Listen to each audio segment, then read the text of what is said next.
welcome to the Real Estate Reserve Podcast. I'm Jason Bellin from Hard Money Bankers and Ian Horowitz from Equity Warehouse. If you're tuning in for the first time, welcome. I promise you're going to enjoy the show, and we're going to give you as many tips and nuggets as we possibly can over the next 45 minutes or an hour. If you're a returning viewer or follower, welcome back. Welcome back. We certainly appreciate it. Today's topic is, for somebody might think it's a little bit unusual, and the title of this is not clickbait. I promise you, we are going to be talking about investing in a private jet versus investing in real estate. I know a lot of our viewers are real estate investors, but you're also entrepreneurs and you're opportunistic folks.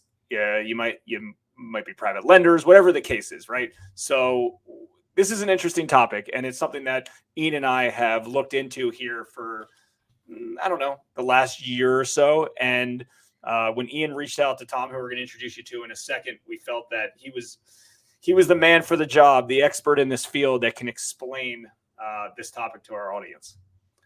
Yeah, no, he definitely captured that. And I'll tell you what, like my private jet dream goal, right? Like everyone's like, why do you need that? It's not going to satisfy you the way you think it's going to satisfy you. I said, well, maybe it won't, but you know what?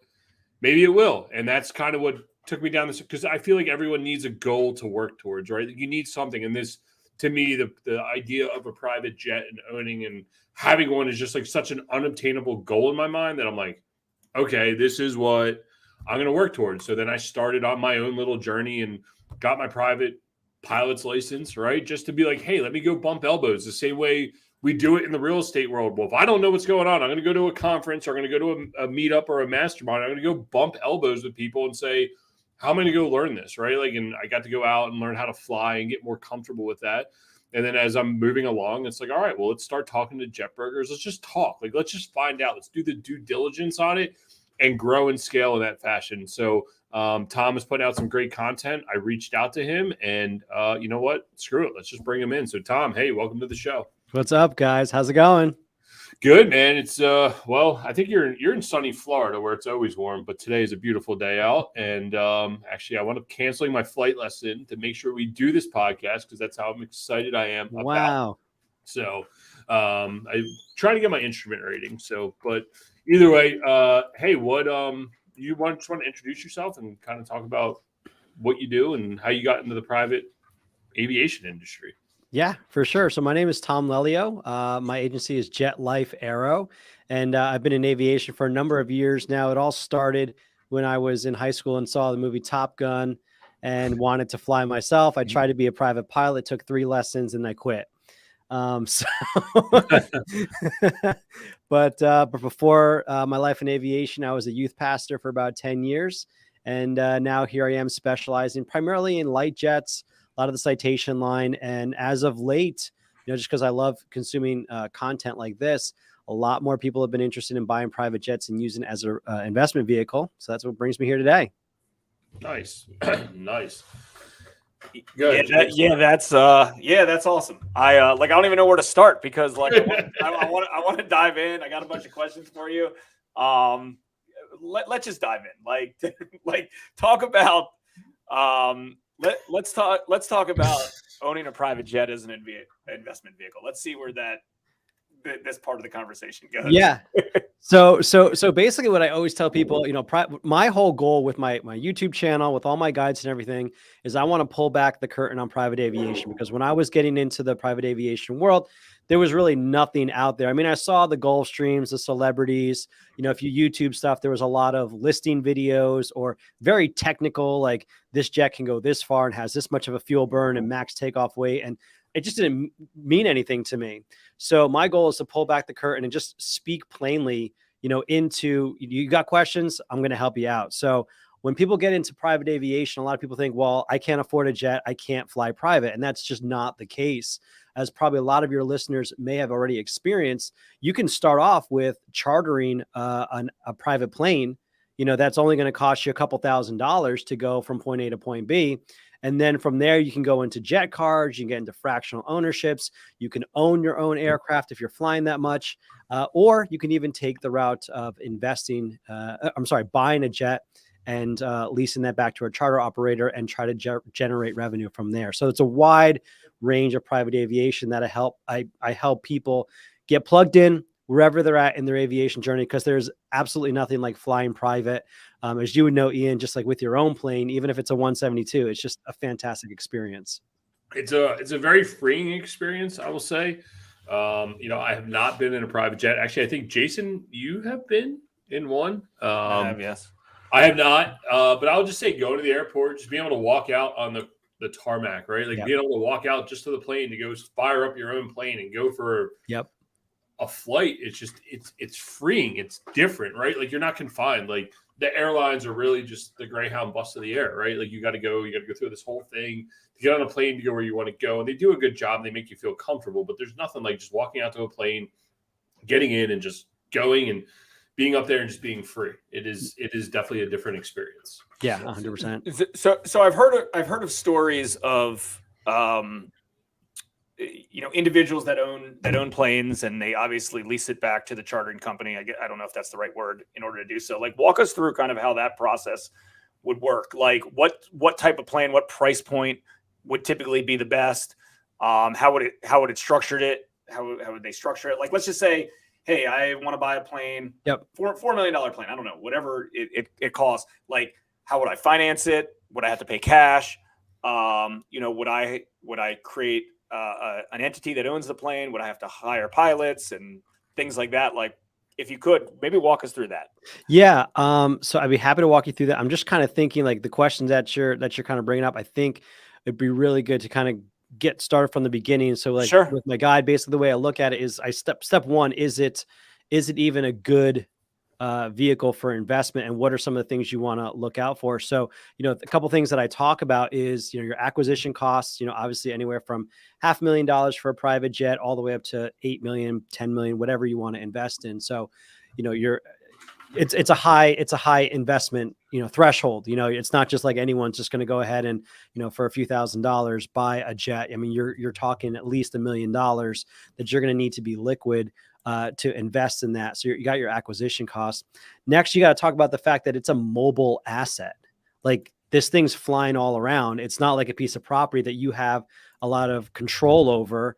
I mean, who knows what you're going to do with this mobile asset, what your pilots are going to do, what your operators are going to do, where it's going to go. So you want to keep that in mind. On top of that, it's a depreciating asset. Typically, I mean, the last 2 years have been kind of crazy, but year over year, you got to be anticipating that the asset itself, the more you use it, the less valuable it's going to become when you go to sell it. And that's just been different for the last 2 years, but we're seeing a return to that normalcy where you're invested in an asset that's going to be less valuable than the time that you purchase it. So is that a good strategy? I mean, that you have to kind of weigh it.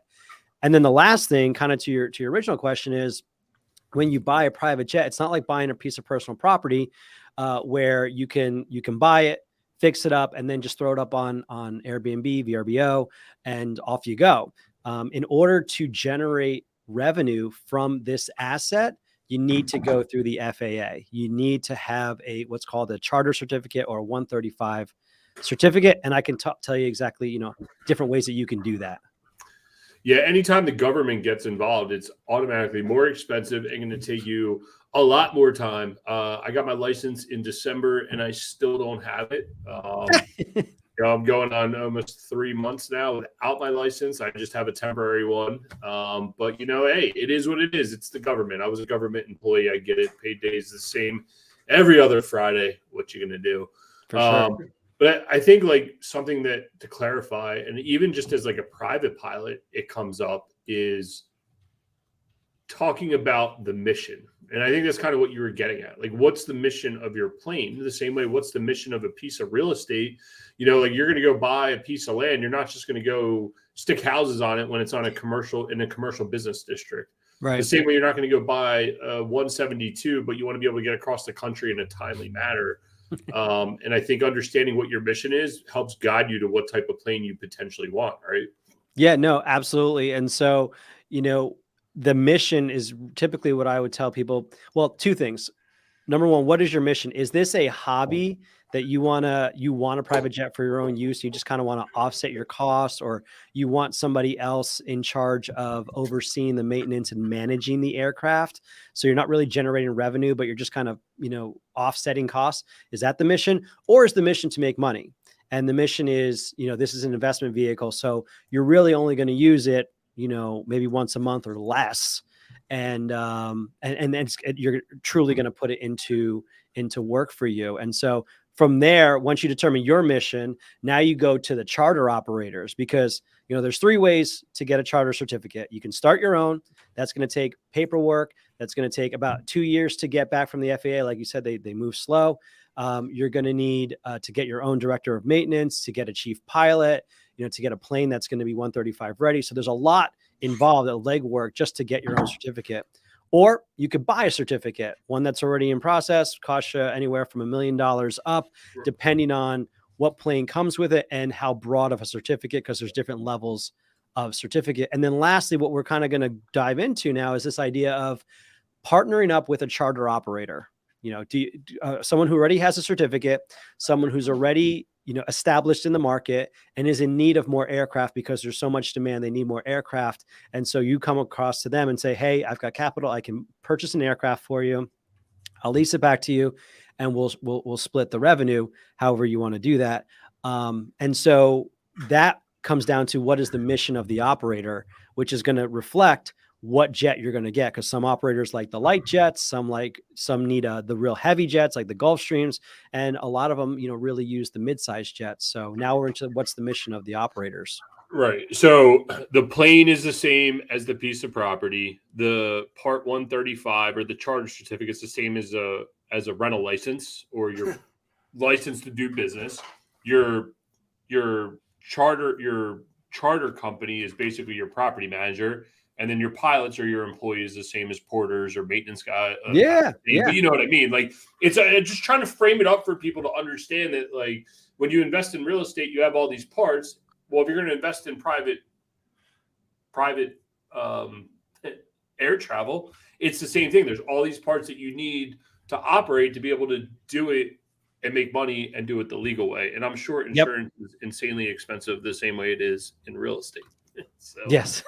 But what now usually when you're seeing people invest in private airplanes and to charter them back out. Yep. Financially, like, what does this look like? Are they generally paying cash? Is there owner financing deals? Are they levering up from a bank? What does that look like? I guess kind of in the I'm trying to frame it up so people can see the similarities and the differences all as one and what it's going to take to do it. No, 100%. So you're probably going to want a budget between $2 million and $8 million, maybe 10 if you're really, excited about a Gulfstream and like those really big jets. But you're going to want a budget between $2 million and $10 million. Now, however you get that money is up to you. Usually it's not owner financed or anything like that. Usually we're either paying cash or we're going to be looking to a bank for lending in that situation. And that's usually, I want to say, about 20% down. And the term is usually, I have to grab my notes, I want to say 5 to 7 years with a balloon at the end, kind of a thing. So there's different ways you can skin that cat. Interesting. And what's the interest rates are probably above par, I would have to assume, on those types of things. But I think, I want to say, and we just had this conversation with my guy. We'll be dropping that on the channel, so you'll know for sure. But I want to say it was like 5%, but you got to double check on my notes and check out that video for sure. So 5%, I'd take 5%. Sign me up. Well, 5% today is good. I mean, 5% in October 2022 is like 5%'s high, but not anymore. Now that everything's changed. So let me ask you about this this strategy, if it's something that, so it's from my understanding, I might be wrong about this, but it's from my understanding that in the year that we're recording this, 2023, you can depreciate the plane, 80% of the plane in 1 year. Is that right? That's correct. It was originally 100% for the last 3 years or so. And that's going to be changing every year until it dwindles out to nothing. So you 80% 10% lower. 20. So it's going to go 25? to 60 next year. Gotta hurry. So this is our this is in my master plan, and I don't know if this even makes sense to do, but potentially do some sort of like we have a few pieces of real estate that have substantial profits that might be coming up in the near future. Potentially realizing those profits on a piece of real estate, and other folks listening to this might have something similar to this, where they're selling a property or commercial building, and they have an exit that in essence they're going to have a big gain on, and time that right where they in essence pay taxes on that. They're going to be paying taxes on that big gain, and then buy this plane with that money, and then depreciate that plane. Well, look, I think bonus depreciation is going to come back around. They're going to have to stimulate the economy in some way, shape, or form. Too many politicians are involved in real estate, and when they see the burden that comes along with it, it'll be bad. It'll be back. Maybe it won't. Maybe I'm wrong. It all depends. I should turn this into a politics podcast and be like, it all depends who you vote for. But I'll leave that one alone out of respect for everyone. But in the end, at some point, something's going to change, and there's always a way to navigate the tax laws. And I think a private plane is something that's actually interesting to utilize. Now, when someone buys a private plane, let's say we buy a $4 million jet, which seems reasonable, relatively speaking, when you try to put this in a frame of reference. Like Grant Cardone's G, whatever the hell he has, is $50 million, right? So relatively speaking, $4 million is not a lot of money, even though it's a lot of freaking money. Yeah. On a $4 million jet, like what does that look like per hour? Like how could someone even begin to wrap their head around, how am I going to get this thing to make money? How many hours a year is it out? And what does something like that even go for an hour? Yeah. So let's take a look at a Citation XL or an XLS. It's a mid-sized cabin. It's going to be $3 to $4 million. We actually have this proposal built into our guide, but we can run the numbers real quick. So you're at roughly $4 million, right? We had them, and let me pull up these numbers so I can speak directly to what we're doing. But the charter rate. So there's a couple of different things, a couple of different costs that you're going to want to be aware of. Number one is your acquisition cost. It's $4 million. Number two is what your direct operating costs are going to be. So your direct operating costs are going to be, anything that it takes to actually fly the plane. Yep, that's exactly it. The XL, XLS, exactly. So what's nice about the XL, XLS is it's a roomy cabin. You can fit 6 to 8 people in the back. It can go up and down the East Coast, no problem. Go coast to coast with maybe one stop, maybe two, depending on how much you want to take a stop for. And it's a sweet spot for the charters because the cost to run it is just a little bit more than a light jet, but you can charter it out for a lot more than a light jet. So your direct operating costs on the XL, they were estimating $876,000 for the year. So that was, your fuel and their engine reserves. Okay. So $876,000 for the direct operating costs. Their fixed costs, which is going to be their pilot salaries, their management fees, their hangars, their insurance, about $450,000 for their fixed costs. And those are your two main costs that you want to, be aware of. Now the charter revenue, and this is where we had two operators come out different, because one operator was going to charter it out at $5,000 or $5,500 an hour. The other operator was only going to do it, I think, at $3,500 an hour. So this is where partnering with the right operator is important, because obviously that's your margin, right? Like what the charter revenue is going to be is how much you can charge for it is what your margin is going to be. So the breakdown here was they were going to bring in $1.6 million over the year, flying roughly 300 hours. They were going to take 15% commission on that, which is typical. They'll take 15%, or it could be a flat rate per hour. Their operating cost was almost $900K. Like I said, the fixed cost almost $450K, and the net profit was going to be around $275,000 for the year. Well, I'm sorry, what was the net again? The net was 274. The NOI was 275. Yeah. Right. And how many hours is the person? I'm sorry, one more time. I was trying So to this, follow. no problem. So this was based on 350 total flight hours, and 50 of those hours were going to be for the individual, the owner, and 300 was going to be for the for the retail clients. And 50 of those hours is worth how much to add back into that, right? Like 50, I think it was like 5,000 an hour. Yeah, I think the operating cost was like 3,500 or just call it 3,000. $4,000, right? So that's 200 grand. So you're talking about $500,000 essentially on a $4 million investment. I mean, that's a pretty decent. Good. Yeah, it's a pretty decent return, and you would hope with, some other things that it gets a little bit better with like leverage and debt. So that's actually really interesting that a plane can produce that type of income. Now, as planes get bigger, does the income get bigger, or like the days on the road, days in the air get better with the bigger planes, or like what are most people using private air travel for? Like, what do you see most of the people that want to charter them? And like, let's say you want to buy it as an investment. Are we going with this Gulfstream? Are we going something bigger? Are we going something smaller? Like, what makes sense in this? Well, this is why I like the mid-size, because it's kind of a sweet spot. You can you have the biggest pool of demand or of buyers that you can possibly have, because it can do what a light jet can do in terms of the operating cost. It's more efficient than your huge jets, and it can go further than the light jets and carry more people than the light jets. So basically the way I look at it is I usually avoid the light jets unless somebody's really excited about them because they want to fly it themselves. So if you're a pilot operator and you're just like, I just want a Honda jet or a Vision jet or a CJ, a Citation jet, because I'm going to fly it when the charter company's not using it, I want to fly it. Great. Well, this thing's going to have to be, traveling a lot. It's going to have to do twice as many trips, because the trips are only going to be, an hour, 2 hours. Whereas your midsize can serve a market where the trips are 2 to 5 hours. So there's less trips that the midsize has to do. So it's a lot more economical to invest in that if it's a business, right? With the Gulfstreams, it's kind of similar. The missions are going to be a lot longer. The commissions are going to be a lot higher as well, because it's going further and spending more time in the air.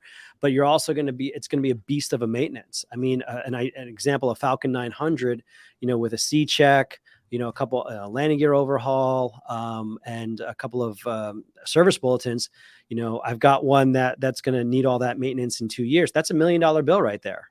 Like, so there's a point of diminishing returns, obviously, because while you can charge more, you also need more money to operate the jet. So I'm not as experienced with the heavy jets. It's more been the mid-size jets that have been the sweet spot for a lot of operators, not to mention like all the overhead you need to work on these huge jets. Only certain operators at a certain level are going to be able to do that. Well, go ahead. No, go ahead. No, I was going to say, like, you talk about maintenance. This isn't like just pulling your car into the mechanic and saying, yo, bro, I need an oil change. Like, you're talking a month or 2 months of downtime. Like, there's legit downtime in these things because parts take forever to get. Things are expensive. They take time. I don't really want my guy rushing through, and you can't pull over. I promise you can pull over to the side of the road because you have to practice this. You can't just be like, hey, I got to pee, or my car's got a flat tire. Like, you got to navigate your risk here. So, and that's what a lot of people don't realize. They think like, oh, I've got 12 months a year, 365 days a year. It's like, no, you don't. You really, like you said, you've got 10 and a half, usually 11 months of uptime, and the rest is going to be down for maintenance. Yeah. Good, Jay. Is there any? I see his head. I see the wheels turning. I'm just trying to get him in the idea that we need a jet. Is there any investors? When I say investors, somebody who wants to buy a jet that you work with that buy this purely on cash flow and investment use? They don't care about, they don't care about the jet for their own leisure or their own preference. It's like, hey, you tell me what jet to buy. I don't care if it's $2 million or $10 million. Yep. I'll put up all the money, and maybe they'll finance it behind the scenes. You don't even know or care, or I'll pay cash with it. And what's going to give me the biggest return on my buck? There's definitely people like that. I've got 3 acquisition clients right now. We're looking at One's got a Lear 60 that he wants to get. One's got a Hawker 800, and one's a Citation XL. So yes, there's absolutely, I've been getting more and more of those people, which has kind of driven me to look more closely at it and to find a couple of operators around the country that can not only explain it well, but deliver on these promises, because they're grand promises. And it's funny because pre-COVID, the best an operator could do is to say, hopefully we can offset your costs. But because of the demand that has risen due to COVID, we're seeing that this has been a wave that's still growing as far as charter goes, as far as aviation goes. Now, similar to real estate, the acquisition of private jets has slowed down because there's only a small pool of people that can actually afford to buy a whole entire jet.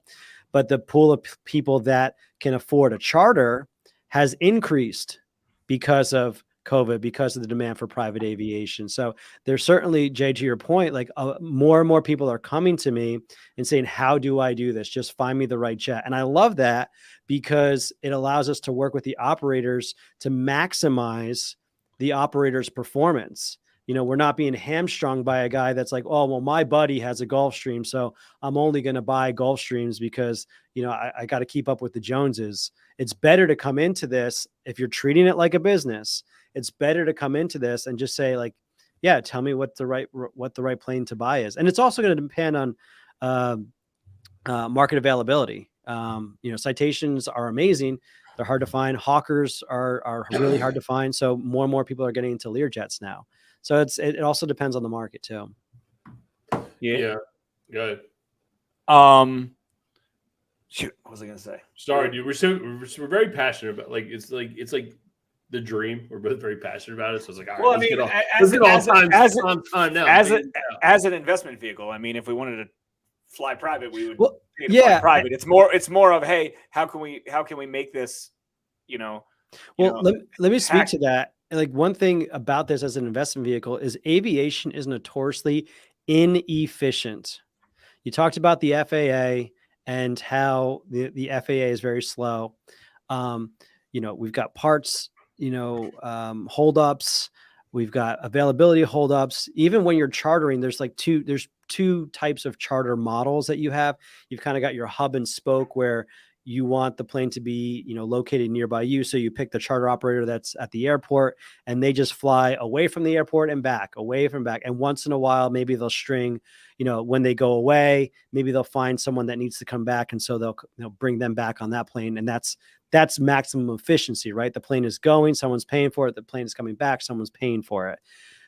Yep. This is an incredibly inefficient market. And I'm not trying to say you shouldn't do it. What I am just trying to say is I'm trying to point out all the obstacles that you have to navigate so that you can do it successfully. And so that's why working with a broker, working with an operator that can show you on paper, hey, here's our market. Here's what we've done the last 2 years. We know this plane. We know these routes. We know these markets. We can with pretty good, certainty say it's reasonable that we should get 300 hours a year, and that will net you, $200,000, whatever it is, and not just, pick out of a hat and try to do it by yourself because you don't know what you don't know. Yeah. And I think the operator is the key to this whole thing. Yep. And I don't think a lot of people discuss that enough, of like, having the right operator on hand is what's going to make or break you, because you could have the plane, but you're not selling seats. You're not selling flights. Like, what's the point of it then? Yep. Right? Like, unless you're going to personally use it all the time. Exactly. And there's a good bit of cost that goes into it. A lot of people think that, like, oh, whatever, I just, go get fuel. Like, fuel's, when it was getting real high, it was $9-10 a gallon when I was doing my flight lessons. Right. So we're talking about thousands of gallons on some of these planes, right? Like, we're talking about a lot of fuel to go across the country to do what you need to do. Your holding costs without you even flying the plane, you're going to need at least $500,000 a year. Yep. So if it's not flying, can you eat that? Yeah, and that's where you need to have the right operator to try to get your plane in the air all the time. Then you got the old conundrum of, well, my plane's in the air all the time, so shit's breaking. Well, then now you're back out of the air, right? So it's like, it's kind of like an Airbnb. It's not as well as talked about, and I think there's some guys that are out there talking about it. You're doing a good job talking about it. A few other guys are talking about it. and doing a pretty good job with it, talking about what it takes to actually operate a plane and make it go. Have you done any comparison between, and those that don't know, this is kind of my dream plane, just like personally, because it would do everything I needed to do. I just can't afford it. Is like a PC-12, like a turboprop versus a jet. And for those that don't know, here's like turboprops. It's a jet engine where the prop is out versus a jet where the prop is not exposed, essentially, is really the difference. Have you talked much about, or from a financial decision to charter a plane, the difference between turboprops and jets if as an investment vehicle? Well, a lot of charter operators love the PC-12 platform. It's a phenomenal platform. It can be, it's got great room, great cabin space. It's really awesome in terms of the maintenance cost. So it's a good platform for chartering, but you can't get the rates that you're going to get out of a jet, and it limits your marketing and what you can do. So, for example, if a citation, old legacy citation jet can get $3,000 an hour, the PC-12 can't get more than $3,000 an hour. Like, because especially depending on the mission, because the further you go in the PC-12, the more you see the benefit of having a jet, right? The more you see the jet can move faster, the more you see the jet can get over the weather. So, in the situation where you're going to have delays, the jet can help you out there. And so, yes, it's a platform that people can invest in. That's more, in my opinion, a plane that, somebody would buy it as a hobby because you're an owner who wants to fly it himself, but you want to offset your costs by giving it to a charter company. As far as a business decision, I think there are better aircraft to purchase in order to try to generate revenue, and it wouldn't be a PC-12. Yeah, it definitely makes sense. And I think something that like I'm starting to realize out of here, and Jason, like I was hot and heavy on this, like we talked about it a lot of like, can we get a jet to do what it needs to do and we can make money with it? I don't even know if people are syndicating private air travel, like private planes, to do this. And if they are, like I'm still confused to how they make money and actually justify it. And I think having deeper conversations with the operators is really where we need to go. But more importantly with that is like, I still think a jet is like, it's like a vacation home almost. Like you might generate some income with it, but in the end, you're really buying it because it's something that you want for your family. I think it's a good way to potentially look at this. Yeah. Unless you're going to be really, really strategic and ruthless in terms of treating it like a business. Like you're not going to use it that much. It's really just going to be there, and you partner with the right operator. And this is like a 6 to 9 month process of getting educated in the market, then getting to the point where you're ready to have that conversation with an operator, asking the right questions, and they should be taking you through a journey of 2 to 3 months to make sure you're comfortable with their operation, their proposal, how they're going to be doing it. And so like it's a lengthy process where it's not like just let's pull the trigger. What are some things that like people aren't thinking about from the standpoint of owning a jet, or even in the buying process, like pre-inspections, what's something like that cost, or like what are things that like people should think about that they might not be besides the sexy part of owning a jet? Like, yeah, what are we missing here? I mean, if you're looking at it from an investment, perspective, what are some things that you need to be aware of? Well, like I said in the beginning, it's a mobile asset, it's a depreciating asset, and in order to start generating revenue, you're going to go through the FAA. Whether you skip the FAA by partnering with an operator or you get it on your own, you're going to have to deal with the FAA at some point in time. So I would say that to the offset at the very beginning. Beyond that, when you decide, okay, well, I still want to look at it, I still think this might work out for me. Well, when you get into actually selecting the jets, I mean, it's just such a wide world of jets. So I always ask, how far are you going? How many people taking with you? How big is your cabin? And what's your realistic, budget range? Obviously, we're going to have a little bit of a leeway, but what your budget's going to determine is how new of an aircraft you're going to be looking at. And so there's a lot that goes into when you first get started. Like, have you talked to a bank yet? Are they going to lend on the aircraft? Because the banks are going to want 20 years or younger airplanes. Banks are going to want it to be on what's called engine programs and airframe programs. They're going to want to make sure that if it is a charter company, some banks prefer charter companies. Some banks don't want anything to do with a charter company. So working with your banking, your lender at the very beginning is important. And I don't just mean, oh yeah, I borrow from the bank all the time. Like they'll let me have whatever I want. Typically that doesn't work. Like I've been through it. Like if they tell me that, I'm like, please go show them this ad from controller and say, will you lend on this? Because 9 times out of 10 it's like, oh, it's too old or it doesn't have programs or something that they won't lend on. So do that, work with insurance, especially if you want to fly the plane yourself, what kind of expectations they're going to need in terms of insurance. So your insurance, your lender, you got to find out pilots, where are you going to get these pilots from? How available are pilots? There's a lot to consider. And then, like you said, every plane is going to be different. Every plane's been maintained differently, similar to houses.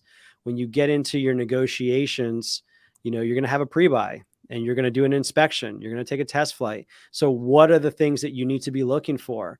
Are you going to borescope the engines, logbook review, which is like the records of the aircraft, visual inspections? Are you going to do a full, 2-week inspection on the aircraft? So everyone's going to be different.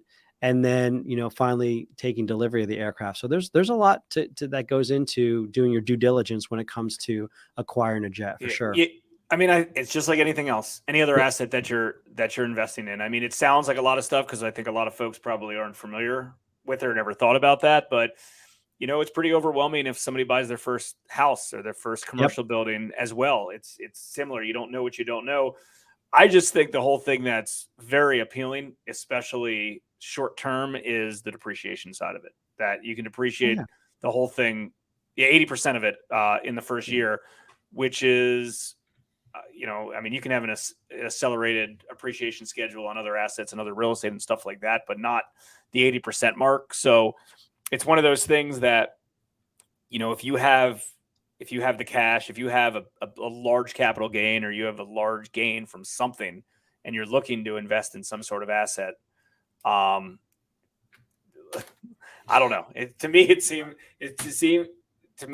like, hey, the numbers work. And also based on, and I'm not saying the numbers that you mentioned earlier, but the 275 net on that particular example we talked about, 275 net plus another 50 hours that are set aside for the owner. Let's say they're not using that. That's another $200,000 plus. Like, in essence, if you equate that to real estate, that's $500,000 NOI, net operating income, on an asset that only costs you $4 million, call it $5 million. That's a 10 cap. Yeah. Plus you can depreciate it by 80% the first year. So, and again, I'm just using that as a model of like, sounds pretty good. Well, let's just say on paper and the model, it sounds pretty good. And it does work. But like I said, because of the aviation industry in general, inefficiencies, that's where it's out of a lot of people's control.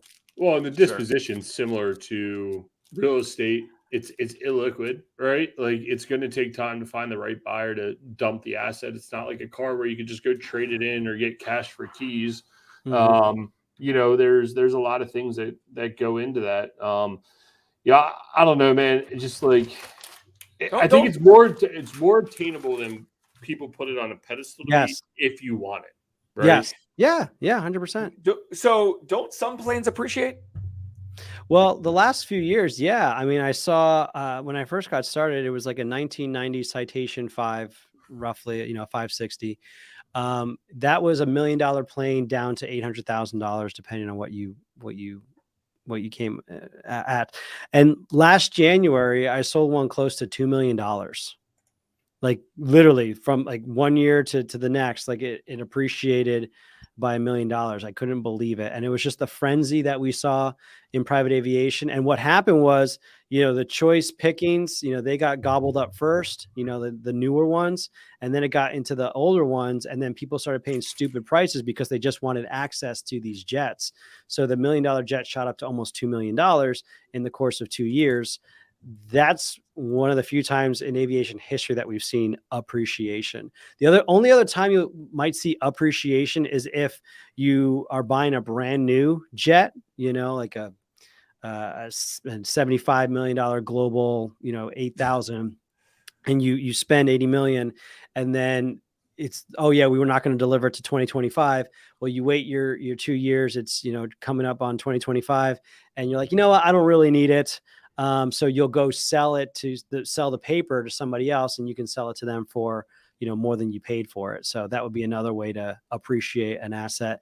If you wanted to buy the paper, for the brand new jet in hopes, you're speculating in hopes that, someone's going to come along that's going to want it right away when it gets delivered, because you have that spot in line because someone had to wait for 2 years. So that's another play. If you got, $75 million to hold on to for it's like a covered land play at that point. I mean, do people buy, I guess it's kind of like wholesaling or covered land play, or more of like a development play, getting it entitled and ready to go. Seems risky, but I guess there's money in that. There's money in everything. People buying, I don't think a lot of people realize, just kind of to wrap it up here, the age of a lot of these planes that you fly in, even commercially, are probably a lot older than you even want to know, and you probably wouldn't get on the plane if you did. With that being said, knowing that, do people buy old planes and like renovate them and try to fix and flip them? Like, is that a real thing? Like, a lot of fix and flipping last year and even previous. So there are fix and flip opportunities, and basically I don't usually recommend people do it unless you've got, just some kind of aviation background, because in order for it to make sense, you need mechanics that are going to play ball in terms of pricing. You need to have parts available. You need to have, there's just all these pieces, and there's shops that will do it. There's companies and individuals that I know within the industry that if I'm buying a plane from them, chances are it was a fix and flip. So yes, there's money to be made in there, but usually there's already established players. So I don't recommend, if I get a call on somebody and someone's like, hey, is this a good, fix and flip? I'm like, nah, yeah, not really. Yeah, no, it makes sense. It's the same thing as like flipping cars. When people buy cars, you need to have the mechanic in your back pocket, Right. And know what you're doing. Now, I just want to bring this up here. I know I was kind of flipping through a bunch of pictures. Jay, this would be the dream, in my opinion, to be able to own something like this and not even have to lease it out, just have it. This is probably realistic one day. I mean, it's still, these things are $2 million, right? Like, is it realistic? I like to think it is one day, and I could fly this thing. I don't know if Jason will get in the plane with me. I'll get in that crappy. That's what they all say. I'll get into that crappy plane that you put on video earlier. The good news is this one has a parachute just in case. And the newer ones even have self-landing. If you have a heart attack or something, Jason can just put a button. Yeah, dude. No, I'm not scared of heights, Ian. I'll go in those crappy planes that you took your license in that look smaller than your car. I'll go in that thing with you. Yeah, I'll go in that right now. Yeah, it's an experience. And then are you even allowed to go fly with anybody right now? Like, yeah, as a private pilot, yes, you can come with me. I just can't charge you any money for you to come along with me. We can split all the costs. Even better. Even better. Yeah, I should. No, you can pay half. You can pay half, Jason. Never said anything. So I'm in. But that's a good point. Like, for people who are getting interested in chartering or trying aviation, if you go to a charter company, maybe it's $5,000 an hour, but then you find a buddy down the road and they're like, yeah, I'll only charge you $2,000. That's an illegal charter. So don't do that. People try to get away with it. They buy a plane and they just kind of let, they charge someone else to fly in it. And it's like, that's no bueno. Yeah, no, it's definitely all things that we need to consider. And a lot of people don't think about those little things that are out there. It's not like Uber and you can just go Uber your airplane, right? Yep, exactly.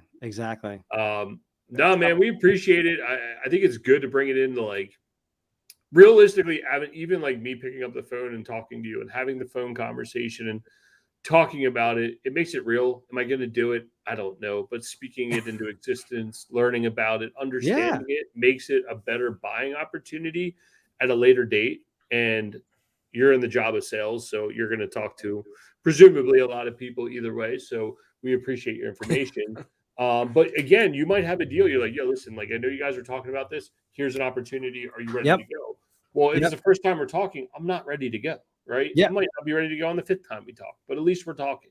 Yeah. So yeah, I mean, listen, it's just like anything else. It's like a discounted house or potentially a discounted Rolex, where all of a sudden your dealer calls you because you talked to him. Is like, I can't believe I actually have a plane at this price, but I do, and I can unload it to you quickly. Yep. Yeah, exactly. Front of the Rolodex, Ian. There you go. Yeah. What if I make an all cash offer, close in 30 days or less? Yeah. Let's go. Lowest you're willing to take. I'm sure 30 days or less in the plane industry is probably phenomenal.